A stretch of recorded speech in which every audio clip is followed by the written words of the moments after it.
한때 전 세계를 경악하게 만든 미친놈이자 피해자들의 피를 마시는 엽기적인 살인사건을 일으켰던 피해자 리처드는 1950년생이다. 리처드는 2달도 안 되는 기간 동안 피해자를 살해하고 피해자의 집이 열려져 있었다는 이유로 자신을 환영한다는 망상을 하고 살인까지 저지른 인간말종인데, 오늘은 뱀파이어 흡혈귀로 불리던 이 범죄자가 어떻게 살인을 했는지와 사건 당시 어떤 만행을 저질렀고 어떻게 붙잡히게 되었는지 한번 정리해서 알아보고자 한다. 리처드는 폭력적인 가정환경을 제외하곤 사교성이 뛰어난 어린 시절을 보냈다고 한다. 하지만 10살 때부터는 길고양이를 죽이기 시작했고 이를 꽃밭에 묻기도 했다. 화재를 일으키고 동물을 학대하고 밤에는 오줌을 지리는 등 사이코패스의 덕목인 맥도날드 트라이어드를 달성했다고 한다. 리처드는 여자친구도 만나고 있었는데 발기가 되지 않아 병원에 찾아갔지만 의사의 말을 안 믿고 몸에 피가 부족하다고 생각했으며 동물의 피를 마시면 회복될 거라고 망상을 하기 시작했다고 한다. 학교 생활도 잘했고 어느 학교에나 있을 법한 평범한 학생이었다라는 평가를 받았다고 하지만 이때부터 동물의 피를 마시며 발기치료를 했다고 한다. 리처드가 만 19세가 되었을 때 이미 알코올 중독자가 되었다고 한다. 알코올로는 부족했는지 리처드는 마약에도 손을 대기 시작했고 여러 마약 소지 혐의로 재판에도 넘겨졌지만 가정폭력을 일삼았던 아버지는 빠른 손절을 하기 시작한다. 망상 레벨 또한 시간이 지남에 따라 더 심해지기 시작했고 자기 자신의 심장이 멈췄다고 말하며 자신의 폐동맥을 누군가가 훔쳐갔다고 한다. 또한 오렌지를 작게 썰어 머리 위에 올리면 비타민C를 섭취할 수 있다고 믿었으며 자신의 머리뼈가 분리되어 움직이고 있다고 생각했기에 뼈가 움직이는 것을 지켜보려고 머리를 밀어 관찰하였다고 한다. 리처드가 자주 애용하는 자가치료법은 역시나 발기부전 치료를 위해 마시는 동물의 피인데, 나름 베이커리 카페 알바가 되고 싶었는지 내장을 빼내어 마치 빵처럼 먹기도 했고 콜라와 내장을 섞어 시그니처 음료를 만들어 마시기 시작했다고 한다. 리처드는 엄마에 의해 정신과에 입원한 적이 있는데 때때로 새를 잡기 시작했고 새들의 머리를 물어 뜯기도 하는 등 뱀파이어 혹은 흡혈귀라는 칭호를 얻게 되었다고 한다. 칭호를 얻은 것도 모자란 것인지 리처드는 발기력 향상을 위해 새들의 피도 모조리 빨아 마셨다고 한다. 리처드는 이러한 방법도 충족이 안 되었는지 토끼를 잡아 죽이고 직접 체내에 피를 주입한 사실도 밝혀졌다고 한다. 동물의 피를 마시며 전투력이 상승한 리처드는 트럭 뒷칸에 동물의 간과 피를 양동이에 담아 다녔고 동네에 있는 개들이랑 개는 모조리 훔쳐 도살하기 시작했다고 한다. 리처드는 크리스마스 시즌에 집으로 가고 싶었다고 한다. 하지만 리처드의 엄마는 아들이 오는 게 싫었는지 문전박대를 하며 거절을 하자 외롭고 화가 난 상태에서 좌절까지 겪은 리처드는 분노 맥스 게이지를 달성 후 세크라멘토의 한 동네로 들어가 마주하게 된 51세의 한 남성을 총으로 2번 쏘게 되는데 이 중 한 발은 가슴에 정확히 적중해 직사하였다고 한다. 리처드는 또 다른 살인을 저지르기 전 여러 집을 들리게 되는데 그 이유는 문이 열려있으며 이 집에서 자신을 초대하였기에 문이 열려있다고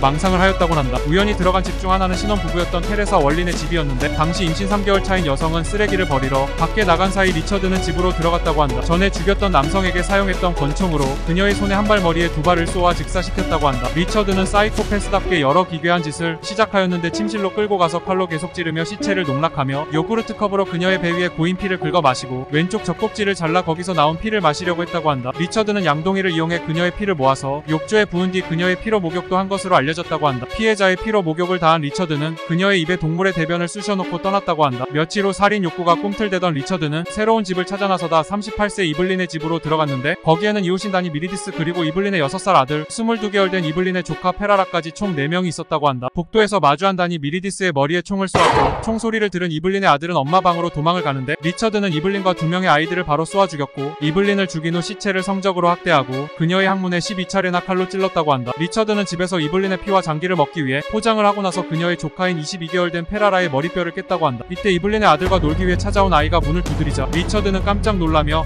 페라라의 시체를 들고 도망쳤다고 한다. 후에 들려온 이야기로 리처드는 집에서 페라라의 음경을 잘라 빨대처럼 사용해 피를 마셨고 내장은 스무디를 만드는 용도로 사용했다고 한다. FBI의 프로파일을 듣고 한 여성이 경찰에 전화를 했고 테레사 월린이 살해된 날 리처드를 보고 그 모습에 공포와 충격을 받았다고 한다. 경찰은 리처드가 권총을 소지함을 확인했고 리처드의 아파트에서 매복 후 그를 체포하였다고 한다. 체포 당시 리처드의 집에는 내장과 피를 섞어 만든 음료를 제조하기 위한 피로 흥건한 집기류가 있었고 인체 장기와 뇌 12인치 칼피 묻은 목줄 등 여러 범행 도구들이 발견되었고 피해자들이 죽은 날에는 달력에 표시까지 해두었다고 한다. 리처드는 정신병에 의한 무죄를 주장했다고 한다. 여러 심리학자들이 출석해 정상으로 평가했고 6건의 살인 혐의로 사형을 선고받았다고 한다. 리처드는 판결 후 교도소에서 자살하기 위해 꾸준히 약을 처방받았고 1979년 12월 자신의 감옥 안에서 죽어있는 채로 발견되었다고 한다.